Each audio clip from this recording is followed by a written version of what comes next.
시편 61편의 구체적인 배경에 대해서는 표제어에서 소개하고 있지 않습니다. 그러나 내용으로 살펴보아서 다윗의 왕권에 심각한 위기를 맞은 시기다라고 하는 것을 생각해 보면 아마도 압살롬의 반역 당시로 추정이 됩니다. 왕권을 회복시켜 달라 이런 간구가 나온다라고 하는 차원에서 제왕시다 이렇게 볼 수 있고요. 또 억눌린 마음으로 하나님께 위기에서부터 벗어나게 해달라 간구하고 있는 내용이 있는 점에서 비탄시의 성격이 강하다 이렇게 볼 수 있습니다. 다윗은 하나님께 자신의 부르짖음과 기도를 들어주실 것을 간구했습니다. 1절을 보십시오. 하나님이여 나의 부르짖음을 들으시며 내 기도에 유의하소서 노래하고 있습니다. 부르짖다라고 하는 히브리어 단어 라난이라고 하는 말은 기쁨이나 슬픔으로 인해서 소리치다 이런 뜻입니다. 여기에서는 슬픔과 고난 속에서 절규하고 있는 것을 가리키고 있죠. 다윗이 곤경에 빠져서 하나님 앞에 소리를 지르면서 간절하게 지금 기도하고 있고요. 그 기도에 하나님께서 응답해 달라 이렇게 요청하고 있습니다. 유의하소서, 유의하다라고 하는 히브리어 단어 카샤브라고 하는 말은 귀를 기울이다, 또 경청하다 이런 뜻을 가지고 있습니다. 다윗은 자신이 지금 얼마나 억울하고 답답한 상황에 처해 있는지 하나님께서 관심을 가져달라는 것이죠. 그리고 자신의 사정에 귀를 기울여서 들어주실 것을 구하고 있습니다. 그가 그토록 아끼고 사랑했던 아들 압살롬과 또 자신이 신뢰했던 아히도벨이라고 하는 사람이 공모에서 반역을 일으켰던 것이 다윗에게 얼마나 큰 상처고 힘이 들었는지를 이야기하고 있는 것이죠. 다윗은 지치고 절망적인 상황에서 하나님께 부르짖어 기도했습니다. 2절이 이렇게 말씀합니다. 내 마음이 약해질 때에 땅 끝에서부터 주께 부르짖으오리니 나보다 높은 바위에 나를 인도하소서 말씀하고 있습니다. 다윗은 자신의 마음이 약할 대로 약해졌다 이렇게 고백하고 있습니다. 비록 그가 한 나라의 왕이었지만 가깝고 믿었던 사람들에게서 배신을 당하고 그의 마음이 얼마나 지치고 낙심하고 있었는가를 보여주고 있죠. 땅 끝에서부터라고 하는 히브리어 단어 미크체라고 하는 말은 가장자리를 이야기하고요, 끝을 이야기하고 있습니다. 구체적으로 이 땅 끝이 무엇을 가리키는가 하는 것은 밝히고 있지 않습니다. 그러나 아마 그가 압살롬의 반역으로 인해서 예루살렘으로부터 도망 나오게 되죠. 그리고 요단강을 건너서 마하나임까지 가게 됩니다. 아마 그 상황을 생각해 보면 거기까지 이르렀던 자기 자신의 모습을 생각하면서 노래하고 있는 것 같습니다. 땅 끝이다 이렇게 표현하고 있는 것은 그만큼 다윗의 마음이 절망적이었다는 것이죠. 그의 상황이 비극적이었다라고 하는 것을 암시해 주고 있습니다. 이런 상황 속에서 다윗은 자신보다 높은 바위로 인도해 달라 이렇게 호소하고 있습니다.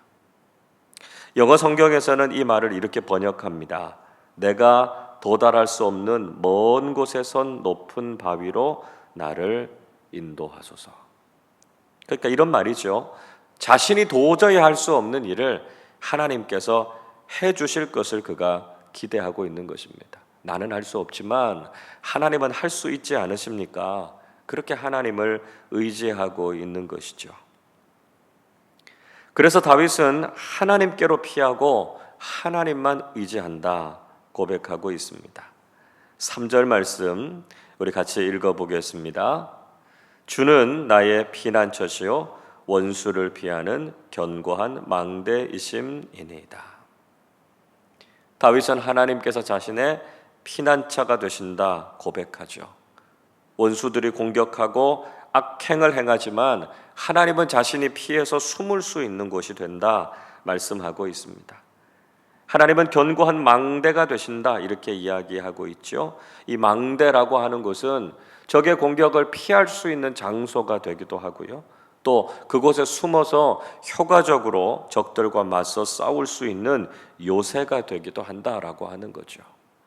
피난처와 요새가 되신다라고 하는 말은 하나님의 보호하심과 하나님의 도우심이 얼마나 크고 견고한가 하는 것을 이야기해 주고 있습니다. 그리고 자신이 그렇게 절대적으로 하나님만 의존하고 있다 하는 것을 보여주고 있는 것이죠. 다윗은 바로 그 하나님의 장막에 영원히 거할 것이다 노래하고 있습니다. 4절 말씀 같이 읽어보겠습니다. 내가 영원히 주의 장막에 머물며 내가 주의 날개 아래로 피하리이다. 주의 장막이라고 하는 것, 하나님께서 거하시고 임재하시는 곳을 상징하죠. 원래는 예루살렘 성전을 상징합니다.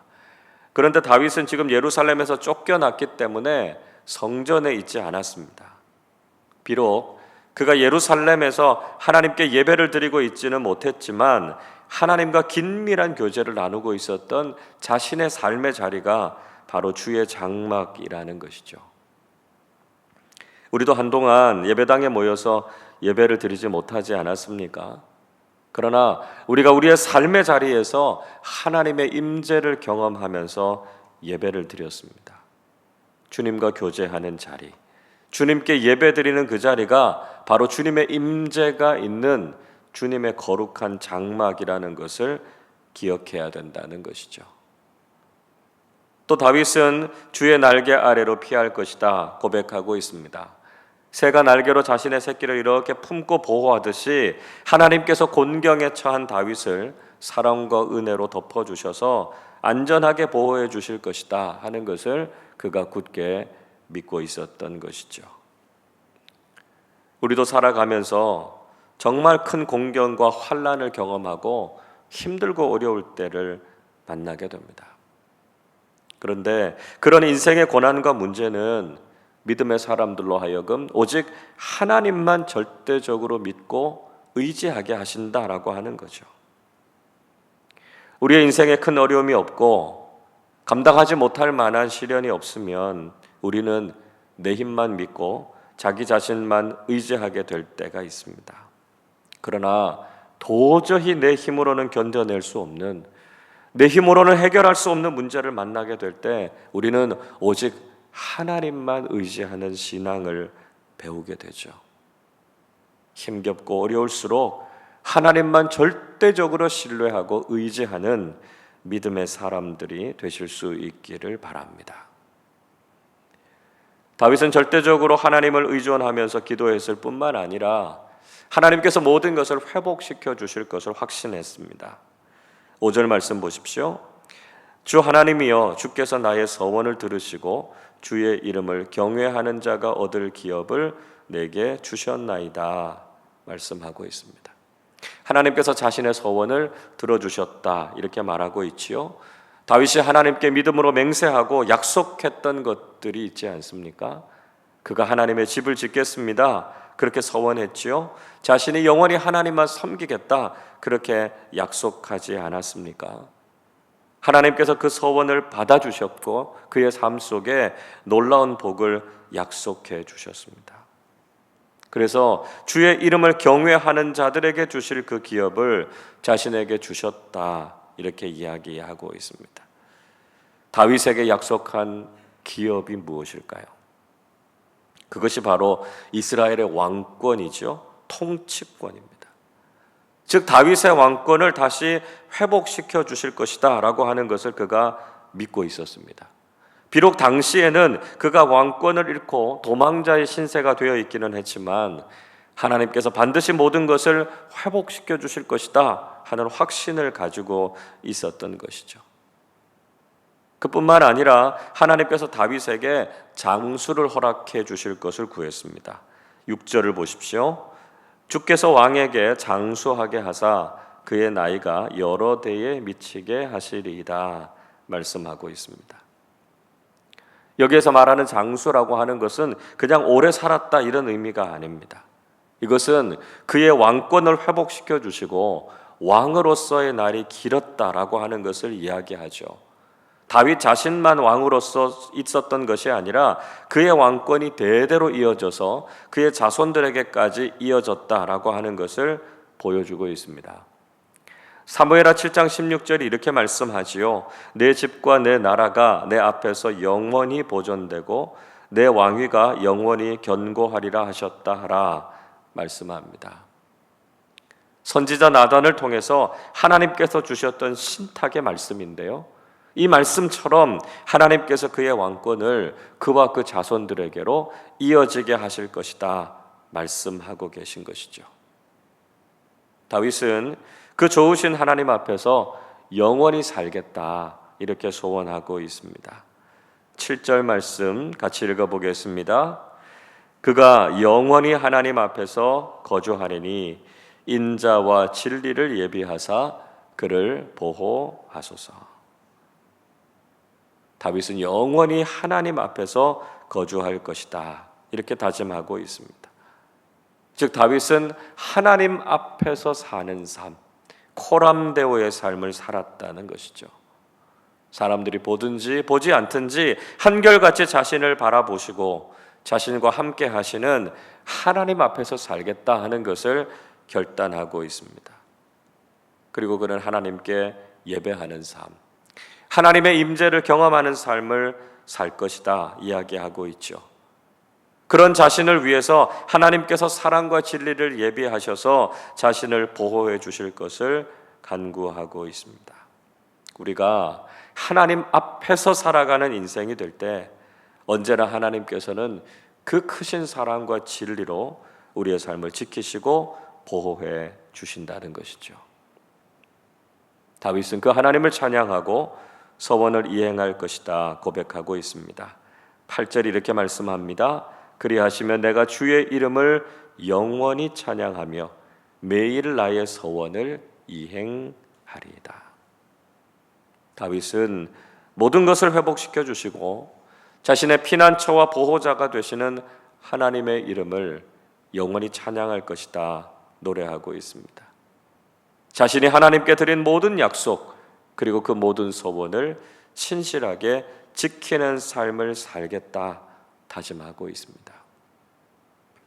하나님께서는 우리의 모든 고난과 어려움을 아시고 그 모든 것들로부터 우리를 건져주시고 회복시켜주시고 보호해주시는 하나님이 되십니다.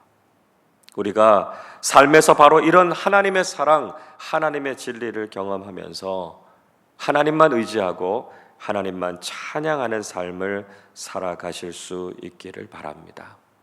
오늘 하루의 삶도 우리가 하나님 앞에서 거하는 삶이 되기를 간절히 소원하면서 하나님께 찬송하고 하나님께 헌신하는 삶을 살아가는 우리 모두가 되시기를 주님의 이름으로 축원합니다. 기도하겠습니다.